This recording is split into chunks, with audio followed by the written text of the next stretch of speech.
Hi everybody, Dr. Joe Dispenza here. I want to take a moment and teach you some basic tools to begin to change your life. When you invest in yourself, you invest in your future. Number one, take some time out of your busy lives to disconnect from your world. Shut your cell phone off, turn the TV off, power down your computer, sit your body down for a few minutes and close your eyes. Number one. Number two, take some breaths and center yourself. When you center your attention into the present moment, you have more energy to create with. When your mind wanders to the predictable future or the familiar past, that's normal. Just become aware of it. Keep working on settling yourself back down into the present moment. When you're in the present moment, you're the most creative. Number three, ask yourself, can I be defined by a vision of the future instead of the memories of the past? What do I want in my life? And take the time to answer the question. As you begin to contemplate and think about the answer to the question, you're changing your brain.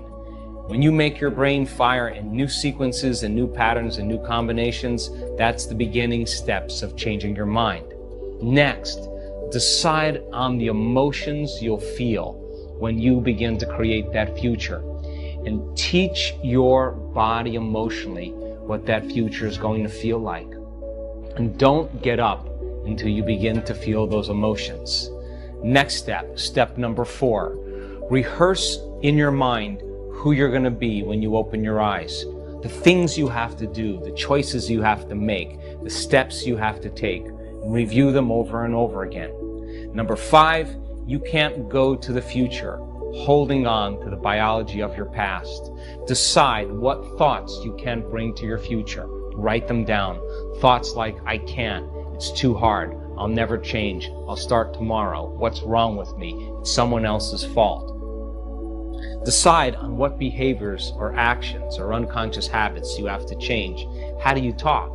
Do you complain? Do you blame? Do you make excuses? Do you feel sorry for yourself? Just become so conscious of those behaviors that you'll never go unconscious again. And lastly, you have to decide what emotions no longer belong in your future. That means if you want to be wealthy, you can't take lack. If you want to be healthy, you can't take insecurity or fear. You got to begin to condition your body to a new mind. If you do this every single day, your personality creates your personal reality. And your personality is made up of how you think, how you act, and how you feel. Change any one of those things and you change your life. And begin to measure the effects of you it cause. Give it a shot. Now, there's dangers to be in the present moment. There's dangers to express love. There's dangers to trust, because if you're living in an environment where survival is the credo, you're not going to want to close your eyes and go within. You're not going to want to trust anybody. You know, this is not a time really to relax. This is a time to be vigilant.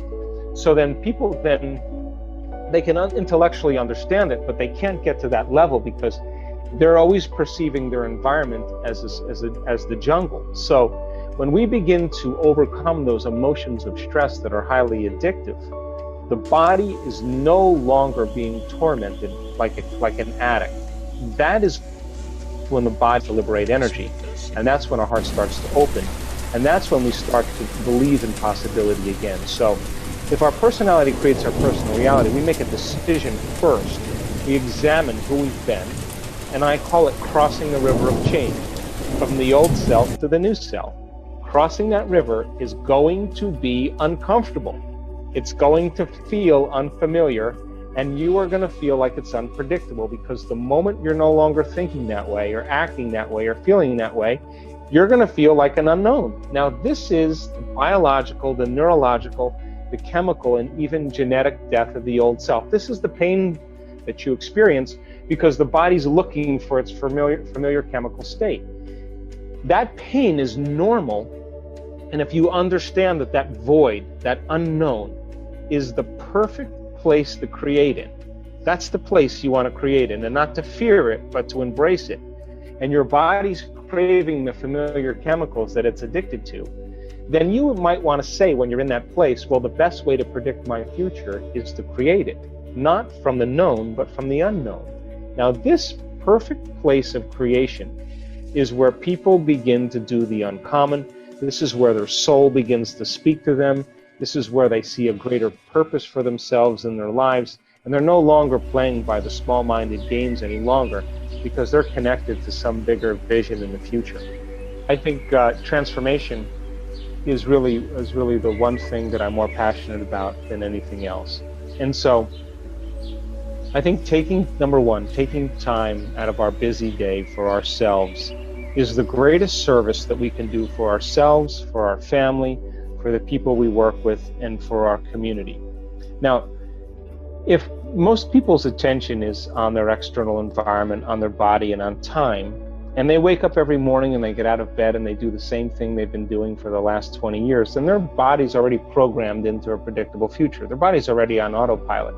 They have a thought of the coffee pot, and the next thing they know, they have coffee in their hand. They have a thought of the shower, the next thing they know, they're in the shower. They have a thought about going to work, the next thing they know, they're in the car. So their body is following their mind. If they're living by the same emotions every single day, then their body, for the most part, is in the past, because emotions are a record of the past. So finding the sweet spot of the present moment in our meditation is so highly important, because the body has been trained to be in the future. So then most people, when they take their meditation and they stick it in as another thing to do so they don't have to feel guilty, that's not the answer either. Working with your body and understanding that it's the animal, and we do this in our workshops. We don't make them, we ask them in their meditations to really get to that point where they're unfolding in that infinite field of potentials as thought alone. In other words, if you're going to heal yourself by thought alone, or create something in your life by thought alone, then you have to become thought alone. This is the key element where all of a sudden now, when you keep practicing bringing your body back into the present moment, and you become aware that it's thinking about, well, what about this thing I have to do, and this plane I have to catch, and this contract I have to sign, and that person I have to call, that's a predictable future. And you become aware that you're investing your energy into that reality, because where you place your attention is where you place your energy. Or you're living by some emotion of impatience or frustration or vigilance, then you're siphoning energy out of the present moment, and you have no energy to create with. So every time you become conscious that you're moving out of the present moment, and just like riding an unbridled stallion, every time you bring that body back into the present moment and you relax it back down into the present moment and you surrender into nothing, every time you do that, you're reconditioning your body to a new mind. In other words, you're not allowing your body to become the mind. Now, people will say, well, that's going to take a lot of work. And I say to them, well, what's the alternative? What do you want to do? You want to do drugs? I mean, nothing is going to help you to get to the present moment but you. And if you practice being present every single day in your meditations, you will be more present in your life and less preoccupied with that worst case scenario, that moment where something could go wrong, and living by those hormones of stress. And your body then finally starts to trust you. And when your body finally starts to trust you is the moment it's not worried about the unknown. The unknown is no longer dangerous. The unknown is actually an adventure. So we do the work in teaching people how to find the present moment. And when they begin to distinguish between when you're present and when you're not present, and they're able to do that well enough, they'll know the moment it's time to create. Now, this funny thing happens if you really lock into the present moment. All the things you thought you wanted, you no longer want, because you feel so whole in that moment, it's impossible to want. Now, that's when duality begins to unify, and that's the moment now where you're no longer living in polarity. I call that the natural state of being. And so finding the present moment is one of the key elements that we use. Once you find the present moment, then the next step is to teach your brain and body emotionally what a new future is going to feel like. In order for you to do that, or in order for us to do that, we have to become conscious about how unconscious we are. And we've been talking about that. The more you don't allow that thought, that behavior, that emotion to slip by your awareness, the more prone you are to be Gandalf on the bridge. And that monster that he was facing symbolically was all of his energy that was invested in the ego and in the old self. And when the God within us stands up and says, "You may not pass ever again," that's the moment that the soul begins to speak. And so we do the work every day to present ourselves as a greater expression of ourselves every day. And in the beginning, it will feel unnatural, it will feel uncomfortable, but I swear there's been hundreds of people, once they start seeing the effects and they find true joy within them because they're pleased with themselves and they got beyond themselves. I mean, in the brain scans that we studied with people, I can tell you that when people get beyond themselves, they are so incredibly powerful. The self that's attached to the emotional body, that's attached to the pain, that's attached to the past. And then, by the way, they tell the story based on those emotions. And Scientific American said 3 months ago that 50% of everything that people talk about in their past is a lie.